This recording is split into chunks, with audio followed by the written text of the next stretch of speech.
It says in this week's parsha a lot of halachas. Mishpatim has one of the most halachas in all the parshas. It's interesting, most of the halachas here are ben adam lechaverim. Mishpatim, all the halachas here are ben adam lechaverim. Mammon is how you deal with somebody, if you magic him or if you lend somebody money, it's adam lechaverim. There's a very interesting word, someone said. Where does it say in the Torah, Nasa v'nishma? Famous two words Klal Yisrael said, Nasa v'nishma. Where does it say those words, Nasa v'nishma? Huh? You would think. When it says Adibris, it says the word Nasa v'nishma. It's the end of this parsha, isn't it? Doesn't say it there. It's at the end of this week's parsha. Yeah. The end of this week's parsha is where it says Nasa v'nishma. After the Mishpatim were given. After all the Mishpatim, it says, it means on the parsha, and it says the words Nasa v'nishma. And the question is, I mean, these are the most pasuk Zion. You can say Bris, Vayemer kol asher diva Hashem Nasa v'nishma. This is what it says at the end of the parsha Mishpatim. So they have good trivia questions for your kids this week. Where does it say Nasa v'nishma? They're going to look in parsha this, but they're not going to find it. It's at the end of the parsha Mishpatim, tucked away over there. All the way at the end of the parsha, after a whole long parsha of all the halachas of Mishpatim, and we have a hard time finishing the parsha being Rav Sedra, you get to the end, it says the Nasa v'nishma. Why? The end of the parsha is kind of mysterious, the whole end of it. Yeah. The whole end of the parsha. When it happened, when it happened. So it's an interesting, a good word to have. It's an interesting word. Nasa v'nishma was said in the parsha of Mishpatim. Why? So we say, Na'aseh v'nishma, we will do and we will listen. We didn't say E'aseh v'eshma, I will do and I will listen. That we didn't say. They asked Klal Yisrael, you want the Torah? So everyone would say, I will do and I will listen. That wasn't their response. They didn't say E'aseh v'eshma. They said Na'aseh v'nishma, we will do and we will listen. That's not really the right answer. Right? They just say, I will do and I will listen. Okay, he'll also do it and he'll also do it. The answer is that if Klal Yisrael would have said, E'aseh v'eshma, I will do and I will listen, you can't do something like that. It's impossible. A Yochid himself to go ahead and say, yeah, I'll accept the Torah, I will do and I will listen, it's impossible. But as a tzibur together and they're working together, Nasa, we will do and we will listen, then it could be done already. It's only because everyone's coming together, a tzibur doing it. A Yochid doing it could never have accepted the Torah. You see, the Yachid can never really even do all the mitzvahs. Right, a Yachid can't do all the mitzvahs. Right, a lot of the mitzvahs. Right, a lot of mitzvahs are totally in Chaverim. Yeah. More than that, it wouldn't be a bris. Yeah, it wouldn't be a bris. Because it would end with the person's life. Right, so in Klal Yisrael, we can't do. Right. So Klal Yisrael, when the guy dies, it's over. You will say now after we know the mitzvahs. Oh, they can't all be done by myself. Klal Yisrael didn't know the mitzvahs yet. Oh, I see. They said that we will accept whatever you're giving us. Yeah, I said, yeah, because the mitzvahs can't be done with other people, only with other people. Klal Yisrael didn't know that. And still they said Na'aseh v'nishma. They had no idea what the mitzvahs were. And they said Na'aseh v'nishma. And the answer is, because Klal Yisrael knew that for a Yochid, each one of Klal Yisrael will say, yeah, I will do what I could do, E'aseh v'eshma, I will do and I will listen. It would never have happened. The only way Klal Yisrael could have accepted the Torah is unified together. Kish echad b'leiv echad. That was the thing that did b'shas matan Torah. What was kish echad b'leiv echad? They do. I'm going to accept the Torah myself. It's impossible. I can't do it. A tzibur together, Klal Yisrael together, we could accept the Torah no matter what the mitzvahs are. We work together. We could accomplish. But a yachid, a bunch of yechidim, singular people working themselves, will never have been able to accept the Torah. Na'aseh v'nishma. And that's why it says it after, at the end of PARSHA Mishpatim. PARSHA Mishpatim is speaking about Ben Adam Lechaverai. You have to be careful with your fellow Jew. A lot of different complicated halachas Ben Adam Lechaverai. After we know Ben Adam Lechaverai is okay, and together we're unified, then we could say Na'aseh v'nishma. That's why it says Na'aseh v'nishma at the end of PARSHA Mishpatim. So then based on that, with the Mishpatim that are mentioned in this week's PARSHA, why is it put in the singular then? When it says, yeah, that's every single person has to know how to treat his fellow Jew as an individual. Yeah, that's right. Treat his fellow Jew. Collectively, as an we have to be unified. That's correct. That's right. And it's true. I have to worry about myself and Dinah Mamadis, right? Wait. I don't have to worry about you. You have to worry about you. If I'm going to worry about your Dinah Mamadis, I'm in trouble. It's not my department. You have to take care of your own Dinah Mamadis. You have to be careful. Everyone says there's a Yiddish saying, "Of Yenis Cheshbon kemen sein frum," meaning on someone else's Cheshbon, you can be very frum. Right? That's not. If it comes time to the Ben Adam L'Chaveroi, everyone has to worry about his Ben Adam L'Chaveroi is okay. Then that's the way we unify together and we form one Klal Yisrael. It's very interesting. That says Hadibris. There's two ways of learning that says Hadibris. There's something called Tam Elyon and something called Tam Tachten. Tam Elyon, you learn when you learn with Tzibur, you learn in Shul. Tam Tachten is a different type of chop, that you learn it when a person's mom said to himself, you learn Tam Tachten. Now what's the difference between Tam Elyon and Tam Tachten? Tam Tachten, the ones we learn, it's called the bottom chop and top chop, that's what it's called. Tam Tachten, you'll have a bunch of psukim that are one dibur. All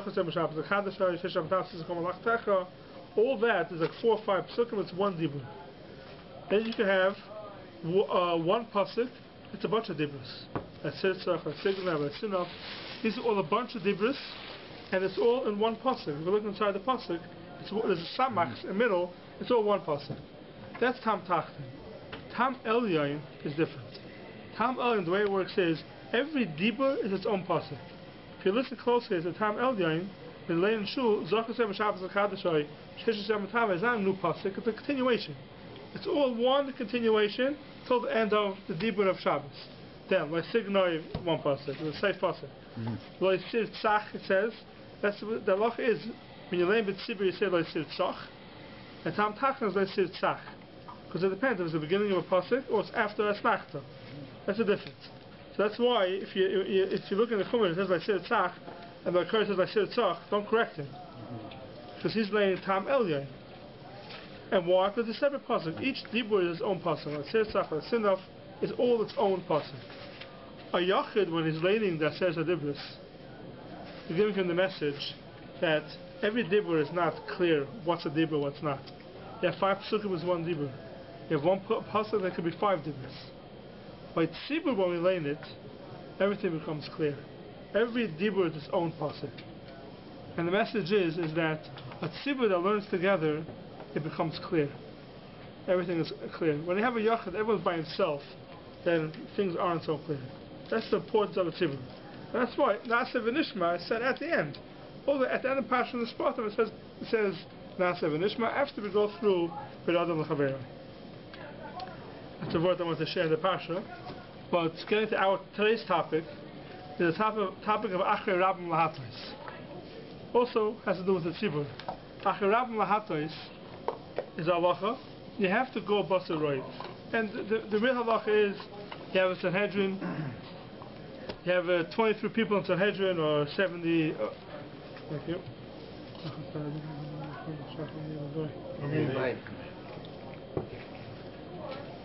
You go basar roiv, you have 3 people in Bezdin, have 3 people, 2 people saying one way, one saying the other way, you go basar roiv. Now, why does it mean you go basar roiv? How do we understand it? What's the halacha if you have a Bezdin of 23, 12 are saying one way, 11 are saying the other way, you go basar roiv? What's that halacha? Why do we go basar roiv? Is it because 12 are saying one way and 11 are saying the other way, so probably the 12 are right? So we go basar roiv? How does anybody understand Achrei Rabbim L'Hatois? Is it because 12 are saying one way, so they probably have the right way over the 11? Or there's a different understanding of Achrei Rabbim L'Hatois? So I think that most people understand it is because if 12 are saying something, they're probably right. They probably know more than the 11. But there's a Gemara that says not the way. There's a Gemara in Chulin, the Gemara says,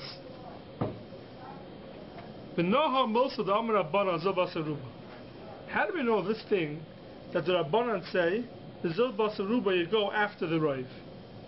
Says the Gemara, Menoha Milsa, how do you know it? It's a pasuk, the Chsiv Achrei Rabbim L'Hatois. It's not a din d'Rabbanan that you go after Roiv. It's a first pasuk. How do the Rabbanan know you go after Roiv? It's a first pasuk. Says the Gemara, Ruba the Isa, come on, you're right. Kikam Bayalan Ruba the Isa, come on. Now what does this mean? What's a Ruba the Isa, come on? What's a Ruba the Isa? A Ruba the Isa, come on is a case of Sanhedrin.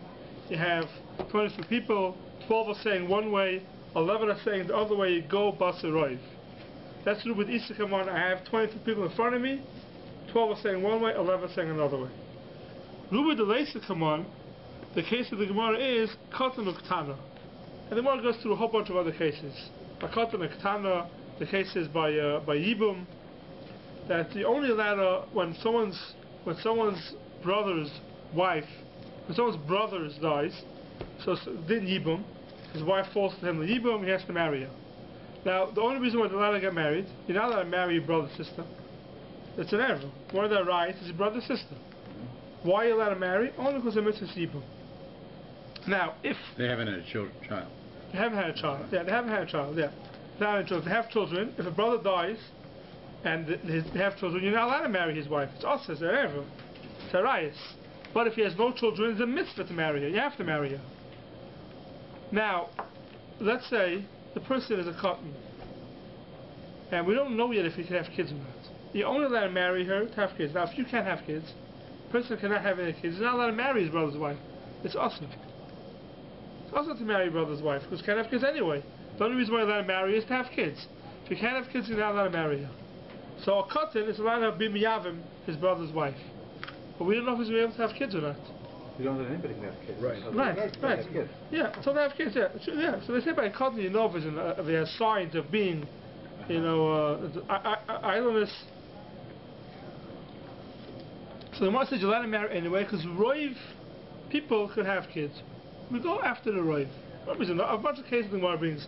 You shecht an animal, right? Or you milk an animal. This is a good case in the Gemara. You milk an animal. I think we spoke about this once.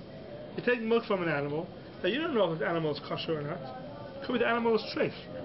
Right? After you check the animal, you check everything to make sure it's kosher. And you find out a lot of times the animal is treif. You drink the milk of an animal. How can you drink the milk of an animal? Maybe the animal is a treifer. So what do we say? You go, what's a roiv? Most animals aren't treif.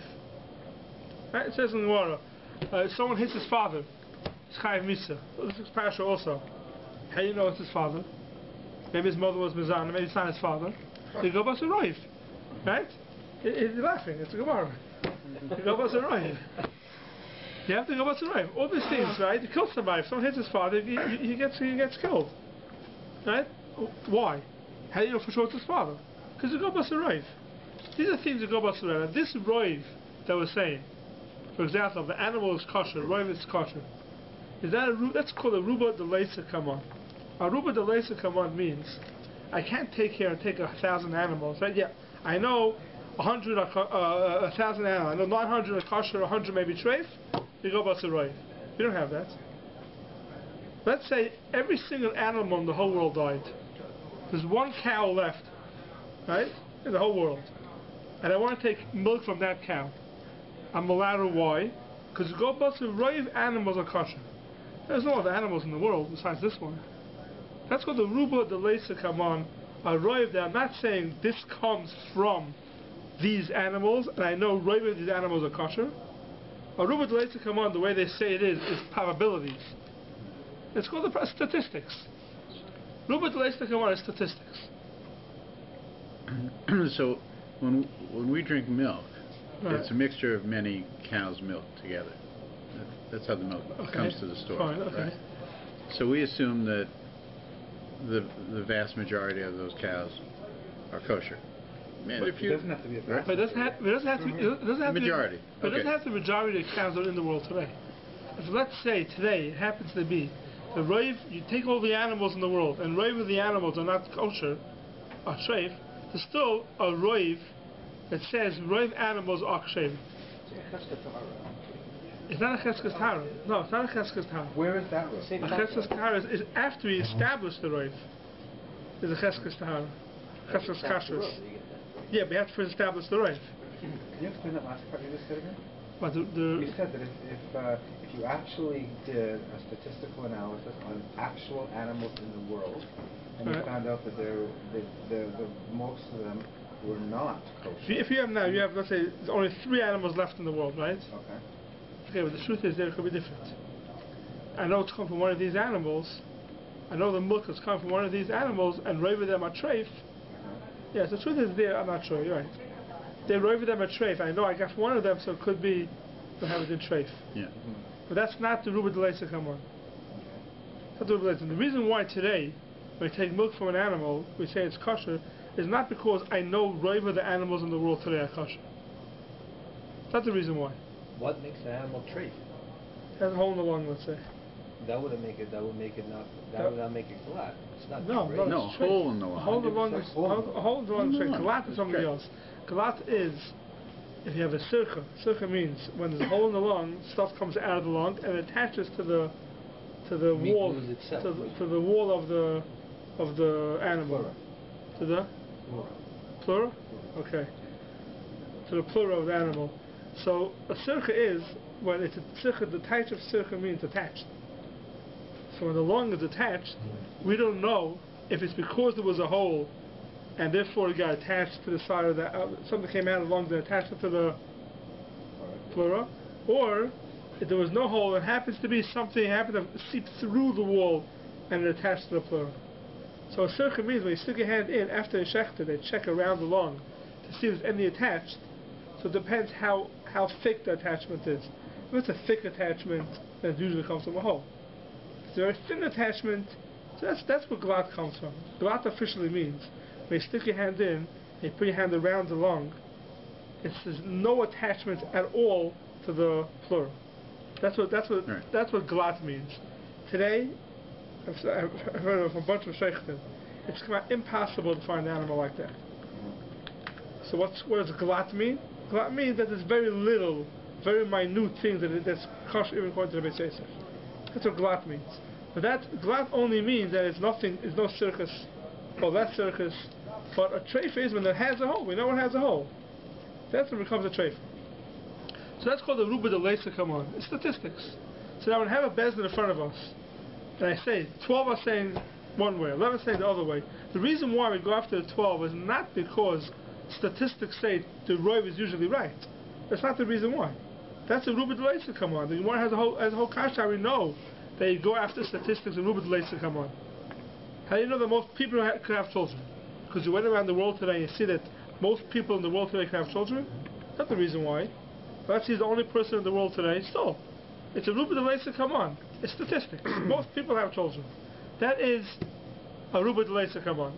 So when someone's going to ask you, when you have 12 bezdin saying one way, 11 saying the other way, what's the reason why you go off the roiv? It's not statistics that the 12 is probably right. It's a different shot. Yeah, and what does the pasuk mean? Acharab and hatais. Acharab and hatais means when you have 12 saying one way, 11 saying the other way. You look at everybody together, and they're saying that it's kosher. That's the pasuk. Not kosher. They're saying chayiv, let's say, or potter. If I have 12 saying one way, 11 saying the other way, I look at 23 saying kosher. Acharab and hatais. That means acharab and hatais means I change over. You bow towards the roiv means. I look at the whole 23. You need 23 people to say a din. Those 23 is not that I see 12 saying one way, 11 saying the other way, and I statistically say the 12 is right. I look at the whole picture that I have now, 23 saying one way. This is the rosh when you have three pieces of meat. Oh, and the third piece becomes kosher. Right. The right to this is it's a bit like in the Rishonim. If you have 2 pieces of meat that are kosher and 1 piece of meat that's treif, right? You have 2 pieces of kosher meat, 1 treif meat. You're allowed to eat the 2 pieces of meat for sure. You're not going to eat the meat. How can I eat the meat? Maybe I'm eating the treif piece of meat. So the law is you're allowed to because you go after roiv. How can I have roiv? What does it mean? That would be a ruba de isa kaman. That's ruba de isa kaman. That's a ruba de isa kaman. I have 3 pieces of meat, 1 treif, 2 kosher. I'm allowed to eat 1 piece of meat. Why? Because you go after the roiv. Fine. I eat 1 piece of meat. I'm allowed to eat the 2nd piece of meat. I'm allowed to eat the 2nd piece of meat. Am I allowed to eat the third piece of meat? What would you say? Logically, no, but you're probably going to say yes. That's right. Because once you've decided already that you're going after the road, They all become kosher. once you've made that decision, So if you're going to say, you've gone down right. that path. If you're going to take a chance, you can take a chance with all three.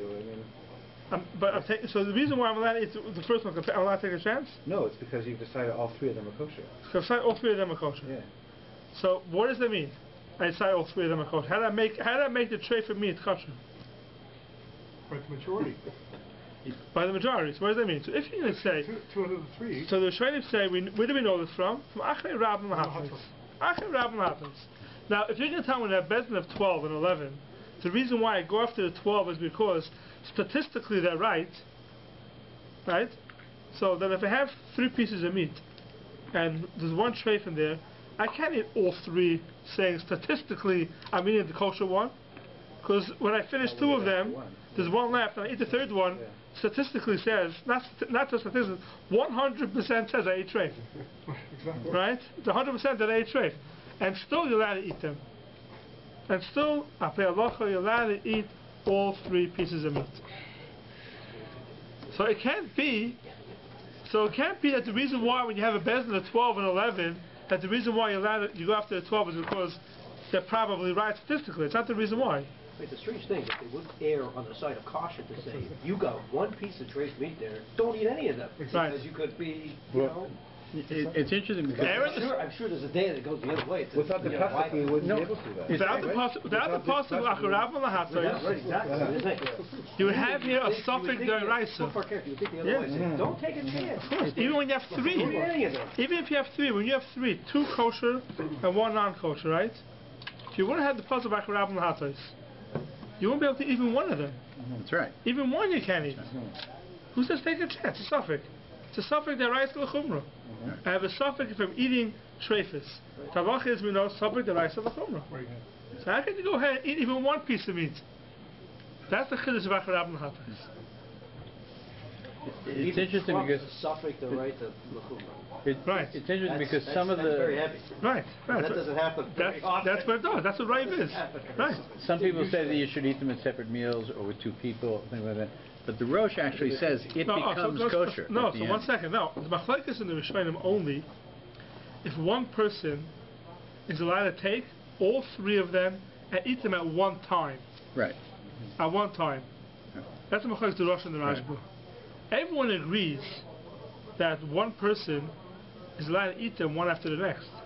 Right. Right? If you look in the Mechaber, the Simon Kuf test, it says if you have 2 pieces of kosher meat and 1 non-kosher, the halach is one person is allowed to eat them, kol achas b'fnei atzma, each one by itself. You should eat all 3 of them together. And the reason for that is not the deraisa dikadin. Not medaraisa. Medaraisa, if I'm allowed to eat 1, 2, 3, then who can eat 1, 2, 3 or eat all 3 of them together? Exactly. There shouldn't be any difference. If I'm allowed to eat 1, 2, 3, then I'm going to eat all 3 of them together, so what? There's no difference in medaraisa. It's a din d'Rabbanan. They should eat all of them together. Does he have to have anything in mind when he's eating each piece? What do you mean? You know, sometimes before you do an act, you have to, you know, a condition. You know, this is No, you don't have to. Nothing. No. And some people say one person should eat all of them, even one after the next. That's the machlekes. Yes, we should eat one person one after the next. But I can eat 1, you can eat 1, and you can eat 1. Even though between the 3 of us, we know for sure one of us is eating treifus for sure. Everyone agrees you can do that. So you see Acharab and Lahatos. You see Acharab and Lahatos is not statistics. That's Ruba the Leisa come on. Ruba the Isa come on. We have them in front of me. It's not statistically allowed to eat it because it's probably you eat in the kosher. We don't go that way. You're allowed to eat it because the Torah Paskins, it's kosher. Even the one that's the Lashon HaRosh is. I read you the Lashon HaRosh. You're gonna like this Lashon. I love it. The Lashon HaRosh is. Maybe you fall in love with the Rosh. The Gzeres HaKosavu, the Chsiv Acharab Lahatois, Hilkach, therefore, Chad B'Trei, 1 and 2 is bottle, V'nehepach Iser Liois Heter. the Isser turns over to become Heter. That's what the Rosh says. Becomes and the kosher. Hepech, Isser Liyos Heter. It becomes kosher. yeah. But the Hepech Isser Liyos Heter. That's what the Rosh says. So the Rosh therefore holds you can eat all three of them together. Because Achar and Hatas. Now, I want to give another example. This is if I have two pieces of kosher meat and one piece of non-kosher meat, I'm allowed to eat all three of them. I answer a different question. I have in front of me two pieces of let's say hot dogs. Three hot dogs in front of me.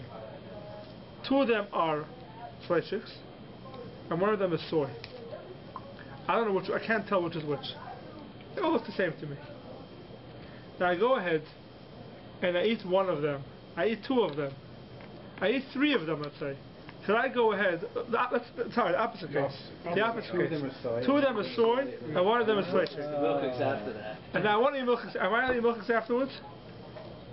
Yeah. Did I eat milchiks afterwards? No, for the third one for sure. Yeah. If you eat all three of them, will I eat milchiks afterwards? Of course Of course not. You had the equivalent of 3 soy hot dogs. Yeah, the current 3 soy hot dogs. No. Yeah. So I ask you guys, if I... Based on what we've been saying, it's 3 soy hot dogs. You have fun with the ice cream. I have two pieces of... Maybe there's a difference between, these are all Heter things. There's a difference between what's the difference? Isser and Heter. What's the difference? What's the difference? Well, maybe the Torah's like exemption or the Torah's qualification is when you have an Isser and a Heter situation. But what does that mean? Talking about 3 things that are all completely mutter to do, maybe this So I want to know if I can go ahead and eat milchiks. So you're saying you can't eat all milchiks? 3 for sure now. For sure not. For sure. But if I have 2 kosher ones and 1 for one, I'm allowed to eat all 3. But if I have 2 soy hot dogs and one fleishik hot dog, I can't drink milchiks afterwards. It's worse to drink milchiks after fleishik than to eat treifas? So how do you explain it?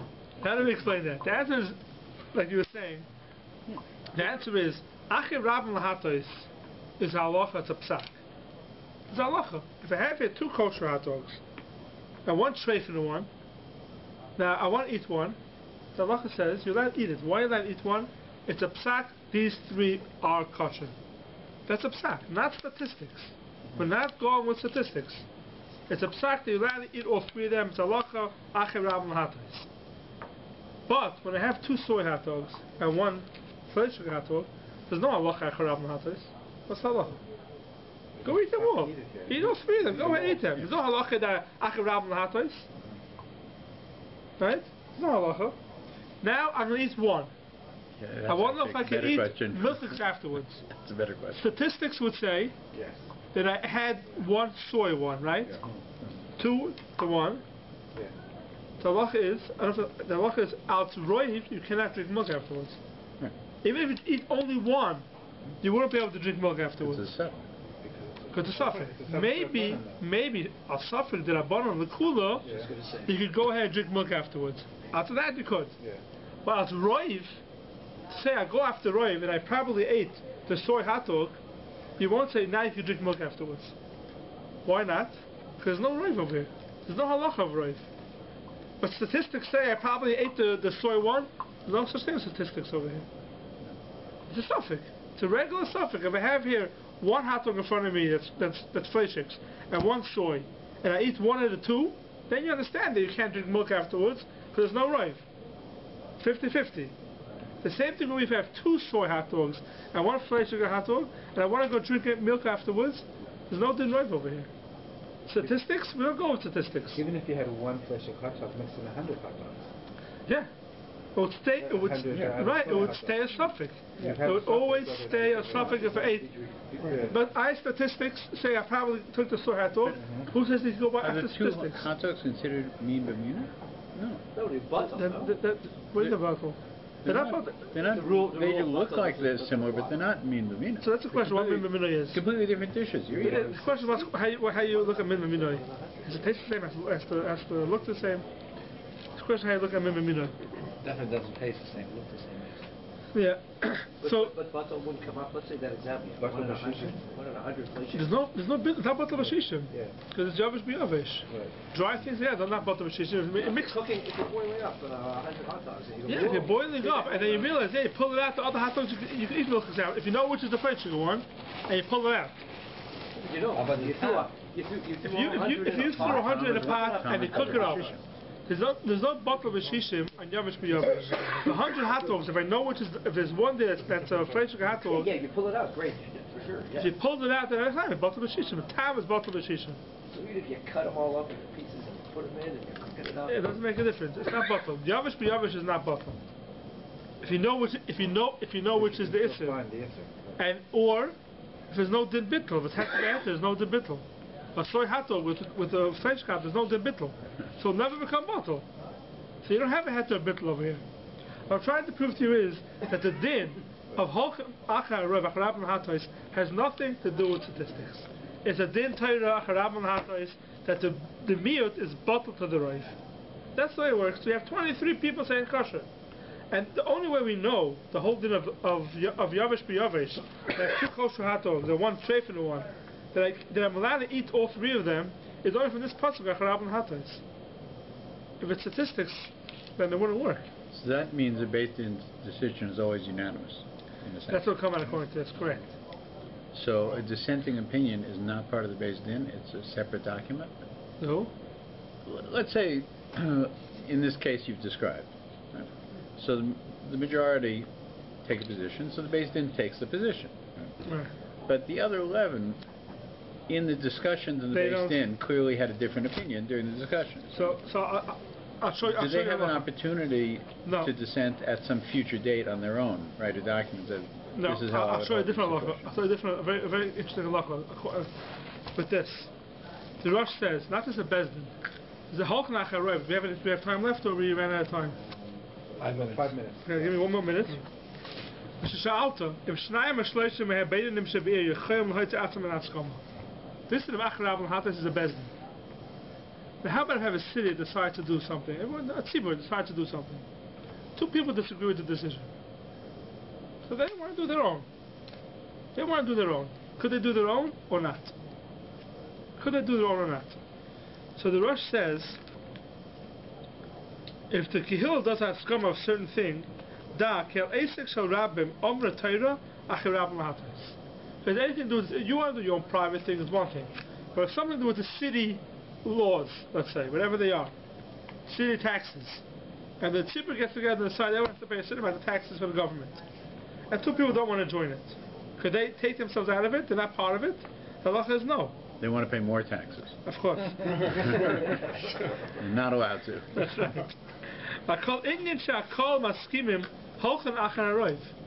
You go after the roiv. The Yechidim have to agree with the Rabbi. What does that mean? What do you see from Achar Roiv that the Yechidim have to agree to the Rabbi? Achar Rabbi Hatais is a halacha that we have the Tzibur saying something when they are united as a Tzibur. But what that means is a different shmuz, exactly how that works. A bezdin, 12 people saying one way, 11 saying the other way. We're unifying that 11 is bottled to the 12. You have a tzibur, a kehillah that's doing something. Most people say one way, some kehillah say the other way. The reason why they have to do like the tzibur, it doesn't have to do with PARSHA tzibur. It's a halach of the rabbim is the kaveya on the whole, on everybody, and that changes your das also. Now you're part of the rabbim, your das is bottled. Your das is 100% bottled to the rabbim. That's how it works. It's not statistics. It's a bittul. It's the Yechidim are now like the rest of the rabbim. That's why you see these halachas come out with Yavish B'Yavish and Bittul B'Roiv. So when you read an opinion, you know, the Shach and the Taz are disagreeing on something, right? Yeah. So that I was thinking of going to that this time, but I didn't have time to it. There's a whole we have to go through this one. When you have certain person saying one way and then person saying the other way, what's called roiv, who's conveyed the halacha. Right. That's a whole different shmuz. Exactly how we pass. And also, it's interesting because they usually don't word that they have an opposing opinion. They usually word that there's either new evidence, yeah, right, that comes forward, or the person had this intent, a different intent than you thought he had. Right. You know, this was Mar Zion was he wasn't speaking about a private function. He was saying a public function. What he meant. Yeah. Very often that's where the dissent is. Are you saying that this idea of Achri Rav Lahados applies to your whole life and all aspects of your life? Jewish, not Jewish, professional? What do you mean by that? Like what if in your profession, like, you know, that there's a way to do things, but you feel strongly that you shouldn't do it, and you're the only one that decides? No. So there's a different channel. I have to mention Chinuch here. I want to go through it. There's enough time. There's something called, this is the only one that is a tzibur together. They're unified together. By tzibur you mean a Jewish tzibur? A Jewish tzibur. That's a tzibur together. Then there's a roiv. Goyim aren't part of our tzibur. There's another thing, which is, that the Chinuch says very strongly, that when you have a person saying 12 one way, 11 the other way, it's only when the Shava B'daitam, and they're all on the same level of Avana B'Torah. If you have some people who know a lot, but some people don't know anything, then their opinion doesn't make a difference. So it feels a profession, you know, if someone has a certain halach, and he knows his way in that way, he's not mechuyev to worry about the rest of the people. And also when they're based in fact, one person could carry the day against everybody else if he makes the arguments. Right. But that's because he convinces the other people to decide.